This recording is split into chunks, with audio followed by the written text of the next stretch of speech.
When you think about your years doing this and some of the advice that stayed with you that you then pass on to these emerging managers, what are some of those key, pieces of guidance that you received that have really stayed with you? I've jumped across a lot of different roles and industries, and my advice has always been the same: know why you're doing it and be in it for the right reasons. When I left the blockchain industry in 2022, I think everyone thought I was going to launch a VC fund focused on blockchain.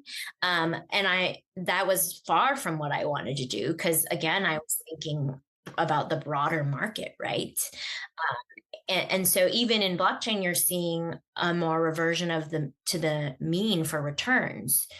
When you were early in the market, there was a lot more upside, and now it's gotten more competitive, and they're competing with fintech investors, right? And so really understanding the market dynamics. And so I asked myself, at that time, could I be a VC and return top tier returns to my investors? And I didn't even think that was the case because there was so much competition, right?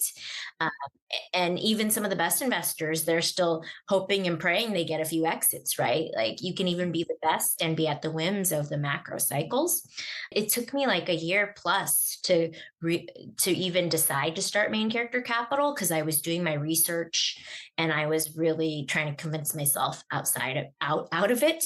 And so again, not to beat this into folks a million times, but it's really important to be certain that this is what you want to do.